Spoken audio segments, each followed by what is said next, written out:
So today we'll talk about first aid. What is first aid in Tagalog? Why is it important? To prevent cross contamination. Save life. Save life. To save, can it really save life? Yes. What else? Can it prolong life also? Can first aid prolong life? Mapahaba-haba yung buhay mo konti. Can it prevent complications?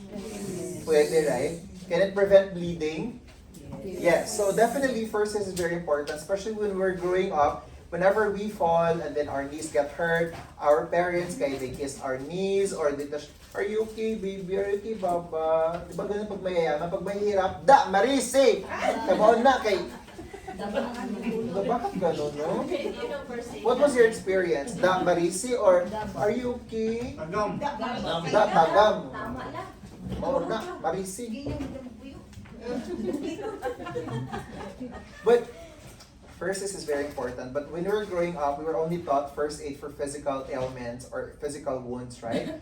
But we were never taught on how to amend or rather mend your emotional wounds. Like when you get bullied, when your parents got separated, or maybe when you had your first crush and then your crush don't like you, your first heartbreak, your first menstrual period, why walang first aid sa emotions? Kasi, I don't know how to That's why a lot of people are actually having mental breakdown, mental disorders, mental illnesses, because we were never taught that mental health is as important as our physical health. But that's not supposed to be the case, right? Dapat equal ang physical at saka yung emotional or your mental. But that's not part of my discussion. So these are what we're gonna talk about today. Can you tell me which one here are you not familiar with? Nosebleed, familiar. Heart attack, stroke. What is amputation? Amputation is yung pagputol ng paa. Ang putol ang paa, adi at takbo. What else? Stroke. Are you familiar with the term stroke? Yes. Diabetes or diabetic emergency? Yes. Burns? Yes. And choking, insect bites, bleeding, amputation, sprain and strain. Are you familiar with that? Gusto ko na lang demo thing. Para di ka mahirapan. So what's the first aid? If you want to know the first aid, ito yung first aid. I will not read. Okay? The purposes is to sustain life, para mabuhay ka, to prevent your suffering. Grabe, no? To prevent, are you suffering right now? Yeah. Oh, first aid. To prevent complications and to promote recovery or fast recovery. Just reminder, do not, okay? Do not, or do make sure to wear your PPE before handling the patients. Who is our main priority as far as security is concerned or safety? Patient or you? Right? So if you are let's say in a highway, in a accident, and then you have a chance to help someone, but you do not have the right PPE to take care or to protect yourself, are you going to help or not? What is the best way to help in that situation? Call the emergency or ambulance, right? If you don't have gloves, if you don't have mask, then wag lang bida-bida. Pwede ka namang tumulong, pero you can also have the risk of getting infected with whatever conditions they have. But never ever declare death. Ay, patay na yan. Pinadaanan ako, patay na yun. 10:30 patay. Please proceed with post-mortem care. Or prescribed medicine. Okay? So, it's very small, I know. But in the future, if you're gonna work outside the country, that if you have, or even right now, try to get your own first aid kit. Do you have one at home? No. Do you want to prevent suffering? To prolong life? So once you're already working abroad, especially for working at home, I would really encourage you to complete your own first aid kit because you'll never know when you're gonna need it. Even if the office ba, prepare ka lang ba ng yung Small. mabilis lang ba na may Panadol ka, may mga first aid kit na rin. Nosebleed. What is nosebleed in Tagalog? Sunggo ay. Balingoy-ngoy in Bisaya. Sunggo. Sunggo. In science, it's called, pakibasa, epistaxis. So, now, show me how to do first aid for bleeding, for nosebleed. Ano yung tinuro sa atin when we were young? Lagyan ng Show. Lagyan ng baon dito. So, head, tail. So, ikaw, si Risa ka pa ba? So, iba ata yung naturo sa kanya. What is the right way to prevent that? Okay, the correct is Risa. Palagpakan natin si Risa. She's the only right person who answered it correctly. Now, see, oh, sige, ikaw na. So, sit in a chair. Can you sit in a chair right now? Kunwari you have a bleeding. Sit in a chair and then lean your head forward. Not hyperextend, but lean it forward. You know why? Because once you're bleeding, your blood should just flow out of your ears, your nose, by gravity. Do not put it that back like this because there's a chance that your blood will enter your lungs. Do you want blood to go to your lungs? No, it could cause aspiration and it could cause complications. So, and then pinch the soft part of the nose. You touch your nose, you have the hard part and then you have the soft part. Where they meet, dapat you have to touch it and pinch that. I know some of you don't have the bridge.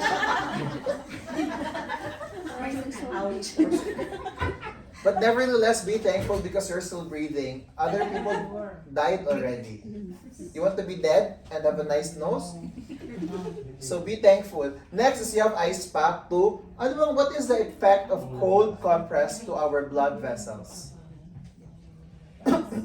So this is your blood. What will happen if you have to put cold or ice?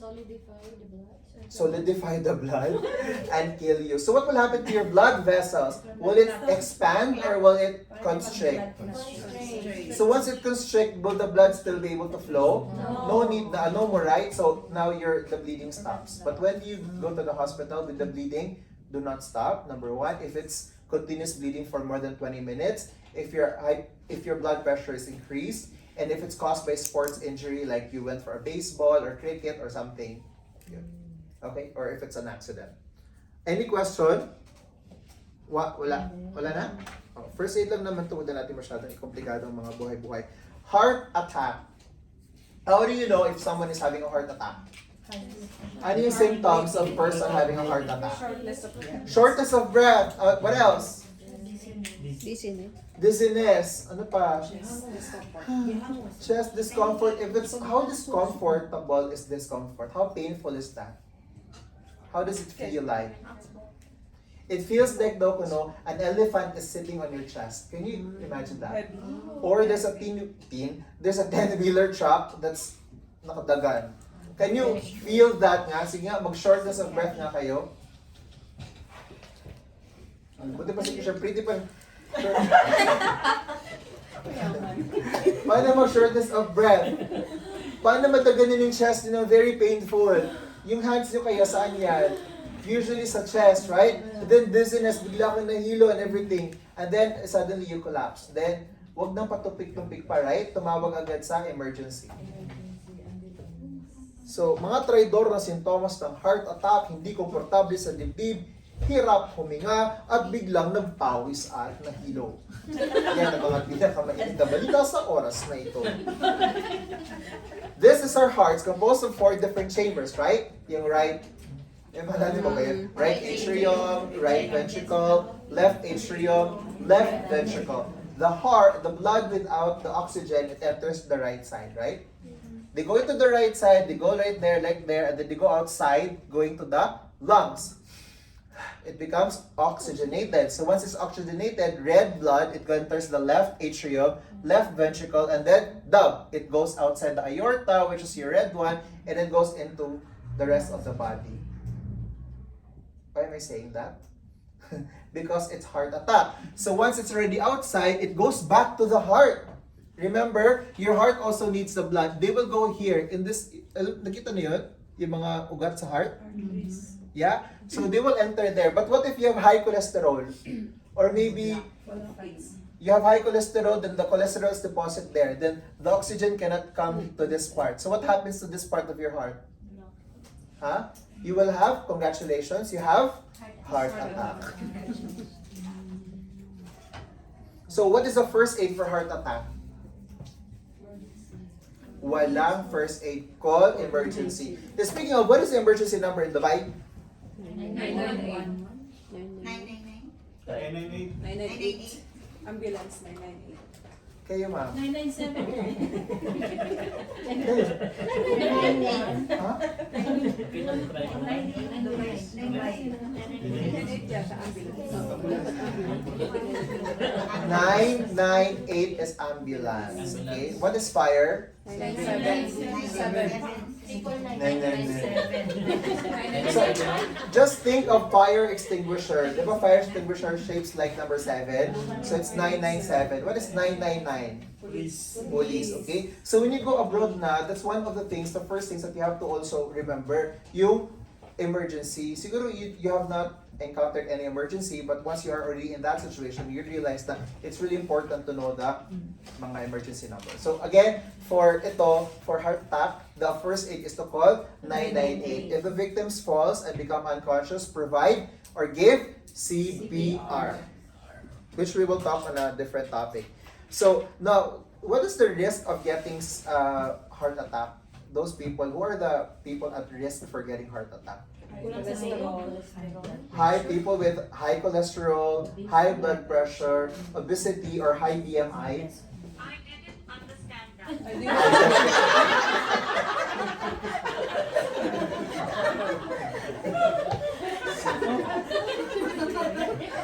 Cholesterol, high. What else? Maybe stress could also cause Yes. stress. Are you stressed? Sometimes. Oh, ikaw na. So, what can you do to lower your risk for heart attack? Exercise. Exercise, okay. Proper diet. Diet, Regularly check up. check up, regular, eat healthy, maybe lessen the stress. How do you guys lessen your stress from the back? Ikaw, Ralph, what do you do to distress? Lessen smoke, lessen alcohol. What else? Ano ba, how do you do to relieve your stress? Okay, hindi mo dapat sinasabi. Ay, hindi ko dapat sinasabi ng mga bagay na to. Sports. Ikaw, Cherry. Korean drama. Oh, what's your favorite Korean drama? Jumo. Jumo. Historical drama in Korean. Historical drama in Korean. I like that. Really stress. Ikaw, City. Connecting with nature like swimming, hiking, or traveling. Oh. Ikaw naman, Ken. Dasal lang talaga, Ken. Okay na sa dasal. Medyo less. Ikaw, Ken. Sleep. Okay. I hope I can sleep long. What is your normal sleep na hours? 6 hours. 7 to 5. 8. Pag depressed ka, Wala. wala. Ikaw, Grace. Nalakad sa labas. Nalakad sa labas. Oo naman. Bakit mga hirap maglakad sa loob, no? Nasa bed space ka naman. Palakad-lakad ka, exercise. So, marami tayong uri. There's a lot of ways for us to relieve the stress. So, ito, try positive talk. Don't forget yung self-talk. You have to talk to yourself. Kaya ko to. 20 minutes of rest and exercise. And then, at least, try to do at least one thing that you love in a day. Japan. Kaya ako. Ha? Kaya nga, what do you love to do? Jogging. Do you jog every day? Ikaw ba? Eating. Ikaw, Christian? Ay, nag-jog din kayo. Ba't ayaw na magsama tayo? Okay, fine. That's heart attack. Okay? Then relieve the stress. Now, let's go to stroke. What is the difference between heart attack and stroke? Kung ang heart attack ay sa heart, ang stroke ay sa Brain. saan? Brain, sir. From sa brain, sir. Sa bibig. Ang stroke is the brain. They have similar concept, the lack of oxygen to the ugat or to the blood. Maybe it's because of, again, high blood pressure, or maybe blood sugar, or maybe stress, or whatever. Okay? So if there's no more oxygen in your brain, then you will get a stroke. Okay? So how do you know if someone is having a stroke? Ito yung symptoms of having a stroke. Balance. All of a sudden, you're walking and then suddenly you feel out of balance. Beshi, teka lang. And then E is? Eyes. Ano na nangyari sa eyes? Lost. Ha?